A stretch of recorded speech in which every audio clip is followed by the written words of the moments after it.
Bonjour à tous, j'espère que vous allez excellemment bien. On va parler cyclisme et chose promise, chose due. Vous me l'avez énormément demandé dans les commentaires à la fin du Tour de France. Oui, on va parler du Tour de France, on va parler des championnats du monde, on va parler du Tour de France, on a déjà beaucoup parlé. On parlera également du Tour d'Italie. Le Tour d'Espagne, je pense que ça va être compliqué. Comme c'est en même temps que le Tour d'Italie, c'est un peu le même problème que Tirreno Adriatico. On se concentrera majoritairement sur le Giro. Je vous donnerai peut-être les résultats totalement décalés donc je ne sais pas si ça sera très intéressant sur la Vuelta. On fera les classiques. Il y aura énormément de choses à voir au niveau du cyclisme. Donc oui, la saison cycliste n'est pas finie. Donc moi, je vais pas finir les vidéos sur le cyclisme. Après, ça peut changer, bien entendu, parce que il se passe des choses et que je sais pas si dans 3 mois, peut-être que je pourrai encore faire des vidéos. Mais tant que je peux faire des vidéos, je ferai des vidéos sur le cyclisme. Voilà. On va parler des championnats du monde. On va parler des championnats du monde féminin, masculin, contre-la-montre et sur route. On va faire un tiercé gagnant. On va déjà parler du parcours. Le parcours du contre-la-montre qui sera le même chez les garçons et chez les filles. Je ne sais pas si je vais vous l'afficher en plein écran. Peut-être. Au moins le profil. Donc, comme vous pouvez le voir, c'est vallonné mais pas extrêmement difficile. C'est un contre-la-montre pour spécialistes.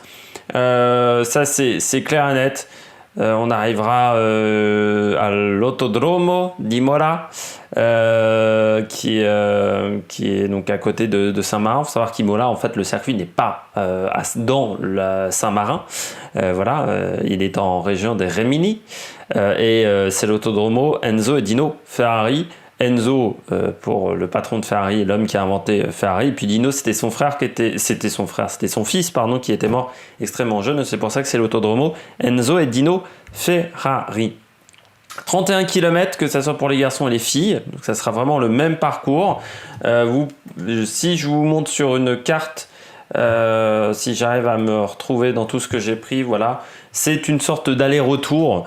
Le parcours n'est pas extrêmement technique. On prend une grande partie du circuit qui va accueillir la Formule 1.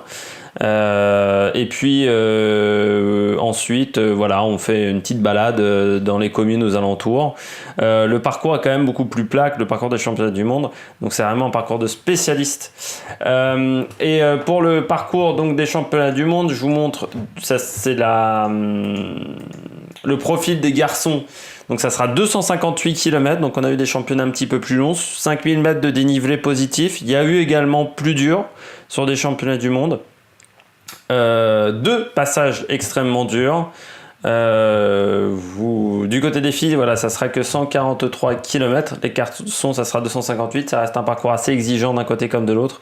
Et vous avez 2 passages à 13 ou 14%. Faut se méfier, c'est le calcul à l'italienne, c'est-à-dire que c'est l'intérieur du virage qu'on prend et pas l'extérieur. Donc des fois, faut se méfier du 13 et 14%. C'est difficile, mais j'ai vu des parcours de championnat du monde plus complexes. Donc c'est pour moi un parcours qui est très ouvert, surtout que si vous regardez bien la particularité, c'est que les difficultés sont quand même en première partie de tour. Sur la fin, voilà, un tour fera 27 km et la dernière difficulté situe le sommet à 15 km 900. Donc vous voyez qu'il reste encore 12 km descendant et plat, donc on a le temps de reformer des groupes et qu'il se passe pas mal de choses. C'est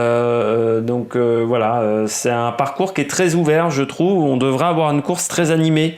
258 km c'est long, mais on a vu plus long également. 5000 mètres de dénivelé positif, c'est dur, mais il y a eu pire sur des championnats du monde. Donc forcément c'est les costauds qui vont s'imposer. Il y aura peu d'équipiers dans le final, mais encore une fois avec des difficultés qui sont il y a encore 12 km entre le sommet de la dernière difficulté et l'arrivée.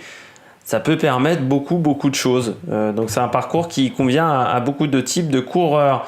Du côté de la météo, on va regarder attentivement la météo. J'ai pris les prévisions de la chaîne météo. Donc on est mercredi, donc pour les prévisions de vendredi, c'est très fiable. Et on va avoir des rafales entre 55 et 60 km/h de vent, rafales sud-sud-ouest, pardon. Donc ça va gêner le contre-la-montre, bien entendu. Sud-sud-ouest, il y a un côté on aura le vent plutôt de dos et de l'autre plutôt de face. Donc ça sera pas évident. Et puis surtout les rafales avec les roues lenticulaires, ça va vraiment pas être évident. Les roues lenticulaires, voilà, c'est très complexe à emmener. Et avec le vent, les vélos vont énormément bouger. Donc le contre-la-montre vendredi, ça sera vraiment pas évident. Et puis pour les courses, donc samedi pour la course féminine, hop, je reprends ma carte. Il fera 25 degrés pour l'après-midi du côté de la course masculine, mais avec le vent, la température sera totalement acceptable. Il y aura encore pas mal de vent samedi, entre 35 et 30 km/h. Faire attention, il pourrait y avoir un petit peu de pluie également. Et pas énormément de soleil. Les températures seront très fraîches, 20 degrés, enfin très fraîches. Pour des championnats du monde, c'est des températures habituelles, mais voilà, il fera 20 degrés, mais avec un Tour de France où il a fait très chaud. Là on a une baisse assez rapide des températures, donc il faut voir comment les organismes vont s'adapter. Ça c'est pour la course des filles. Et puis dimanche pour la course des garçons, là aussi ça va être rock'n'roll, avec de la pluie attendue, entre 14 et 15 degrés, et puis surtout encore du vent, 30-35 km/h. Donc ça sera des championnats du monde venteux et pas forcément évident.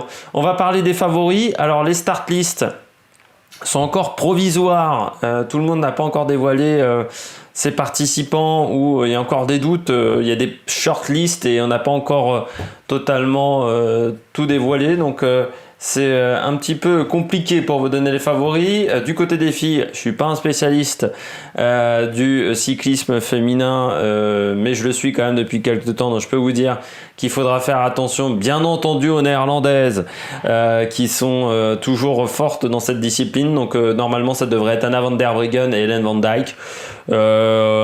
Sur un parcours comme ça, Van Dijk, faut faire attention à elle aime les parcours, c'est vrai, plats, les parcours vraiment de contre-la-montre. Il n'y a pas Annemiek van Vleuten, donc en plus il n'y a pas la tenante du titre, donc forcément pour les néerlandaises, que ce soit Van der Breggen ou Van Dijk, c'est peut-être l'année de Van der Breggen, mais il faudra faire attention à Hélène Van Dijk. Il faudra faire également attention à Chloé Digert, l'américaine, qui sait être très très fort dans cette discipline là, du contre-la-montre. De toute façon les américaines ont une culture du contre-la-montre, et il y a beaucoup d'américaines qui sont devenues championnes du monde du contre-la-montre en cyclisme ces 25-30 dernières années, parce que souvent elles emmènent des filles qui se préparent vraiment que pour les championnats du monde du contre-la-montre. C'est vraiment leur objectif. C'est le cas, Chloé Digert, on l'avait découvert sur un championnat du monde, très clairement. Donc faut toujours faire attention. Du côté des filles, des françaises, on aura que je suis remonté un petit peu trop loin. On aura Audrey Cordon-Aragon et Juliette Labou. Elles peuvent tenter de faire un top 10, ça sera leur objectif. Surtout que on n'a pas toutes les leaders, encore une fois. Anne-Sophie Duick également, ça peut être une concurrente intéressante, comme la Biélorusse Alena Amaliozic, mais bon, ça jouera quand même certainement entre Digert et les deux néerlandaises, avec pourquoi pas également Lisa Brennauer en tant qu'arbitre. Ce qui pourrait être intéressant. Du côté des garçons, donc là on a un peu plus de monde. Du côté des garçons, j'ai pas pris voilà l'ITT. Donc du côté des garçons, bien entendu, l'un des archi favoris, c'est Rohan Dennis, qu'on a quand même peu vu cette saison. Rohan Dennis, donc du côté d'Ineos. Mais il a l'air d'être... Moi je l'ai pas vu en course très clairement, mais j'ai quasiment pas vu Tirreno, donc sur Tirreno, j'ai vraiment regardé des résumés de 3-4 minutes de chaque étape, donc je peux pas vous en dire beaucoup plus. Je sais même pas s'il était à Tirreno, Rohan Dennis, mais moi je ne l'ai pas vu, donc je peux pas vous dire s'il est en forme. Il y a Victor Campanaaert qui avait l'air d'être pas mal en début du mois d'août. Est-ce qu'il a encore la forme mi-septembre? C'est pas sûr. Rémi Cavagna, bien entendu, il fera partie des favoris pour moi. C'est un parcours en plus qui peut vraiment lui convenir parce que c'est plat, mais en même temps il faut de la force. Donc c'est un coureur qui en a beaucoup. Benjamin Thomas, ça devrait être un petit peu plus difficile. Faudra pas négliger également les Britanniques, avec Geraint Thomas qui a fait un très bon Tirreno Adriatico, Alex Dosset qui est toujours performant. Il y aura également J'avais mis quelqu'un d'autre. J'avais mis Tom Dumoulin, voilà. Tom Dumoulin et Josh Van Anden. Dumoulin, il a quand même bien fini le Tour de France, donc il est en forme pour ces championnats. Et il va y avoir une belle bagarre quand même, techniquement, sur le chrono. Ron Dennis est favori, mais dire tout de suite qui sera sur le podium, c'est pas évident. Du côté de la course féminine sur route, la course, le championnat du monde sur route classique. Sur un parcours comme ça, bien entendu, on peut compter sur les Néerlandaises. Donc du côté des Néerlandaises, on a Amy Pieters, Chantal Blaak, Anna van der Breggen. Anna van der Breggen normalement devrait être très forte. Se méfier quand même de Marianne Vos, qui est toujours là.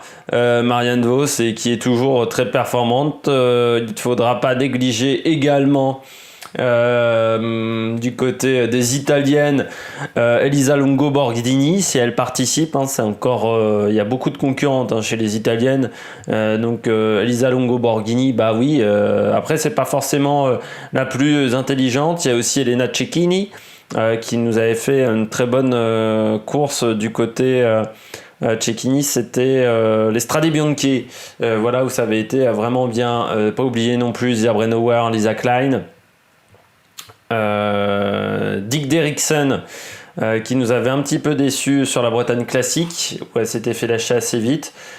Juliette Labou, Audrey Cordon-Ragon et Vita Music, qui a remporté une course il n'y a pas très longtemps, donc qui est plutôt en forme.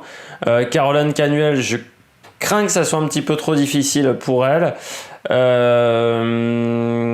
Qui d'autre que j'aurais oublié là du côté des Britanniques, Elizabeth Banks, avec Elisabeth Denian, qui a été très forte sur la Bretagne classique, on les a vus. Et puis je crois que j'ai mis tout le monde. Niewia Doma aussi, la polonaise, il faut pas la négliger, et Mavi Garcia, qui avait été également très forte sur les Strade Bianche, mais les Strade Bianche ça remonte quand même un petit peu de temps. Du côté des garçons, sur ces championnats du monde, qui on met comme favori? L'équipe de Colombie est quand même très très forte, Esteban Chavez, Henao Higuita, Miguel André Lopez, Daniel Felipe Martinez, Harold Terrada, Rigoberto Urán. Du côté de Quintana, il est également prévu. Il n'est pas suspendu. Je rappelle que l'enquête préliminaire n'est pas due à un contrôle antidopage. Il n'y a pas de suspension, donc il a le droit de participer à cette course. Après, est-ce qu'il ira? Ça, c'est une autre question. Du côté de la Belgique, il faudra faire attention à Tige Benoît, à Wout van Aert, bien entendu, qui sera forcément très très forte. Après, est-ce que tout le monde va rouler pour Wout van Aert? C'est pas sûr. Faire attention à Jakob Fuglsang. Lui, il sera le leader dans son équipe. Et il a quand même des mecs comme Pedersen ou comme Juliansen qui ont fait un bon Tour de France. Du côté des Français, Julien Alaphilippe, mais on peut compter également sur Kenny Elissonde. Nance Peters, pourquoi pas. C'est une équipe qui est très ouverte également. Du côté de l'Italie, il y aura Nibali, il y aura Ulissi, également Damiano Caruso qui a fait un bon Tour de France, Alberto Bettiol qui peut être performant sur ce type de parcours. Donc là aussi, l'Italie, ça va être une équipe costaud. Je compte pas trop sur les Néerlandais parce que Tom Dumoulin, ça manque un petit peu de puissance. Alors après, Tom Dumoulin, s'il est en tête à 12 bandes de l'arrivée, il fait les 12 km tout seul. Mais c'est pas sûr. Faudra pas négliger Michal Kwiatkowski, Marc Hirschi, le Suisse, qui sera avec Simon Pello et Michael Albazini, Sylvain Didier, Michael Scher. Ils ont une équipe très solide malgré le fait qu'ils soient pas énormes. N'oublions pas également les Espagnols avec Valverde, avec Enric Mas, avec Marc Soler, avec Landa, avec Bilbao, avec Sanchez, avec De la Cruz et Herrada. Donc des coureurs qui sont en forme. N'oublions pas, du côté des États-Unis, j'aime bien ce coureur-là, c'est Brandon McNulty, qui sera également avec Craddock, Sepkus. Il est là, Sepkus, aussi, qui a fait un bon Tour de France. La Slovénie, Pogačar sera pas seul parce qu'il y aura Brakovic, il y aura également Jan Polanc et Tratnik. Donc Roglic, on sait pas. Moi j'ai sur Pro Cycling Stat, il est indiqué Primož Roglic, mais il peut y avoir encore des surprises. De Christian Hecking aussi. Puis voilà, donc c'est une course qui est très ouverte, hein, comme vous le voyez. Le parcours est ouvert, mais il y a également énormément de favoris, donc il va se passer beaucoup de choses dans ces championnats du monde. J'espère que vous avez aimé cette vidéo. Nous on fera le débrief contre la montre course en ligne, et puis on se retrouve pour de nouvelles aventures sur l'Amérique Production. N'hésitez pas à vous abonner, n'hésitez pas à mettre un pouce bleu, n'hésitez pas à réagir dans les commentaires. Allez, ciao ciao.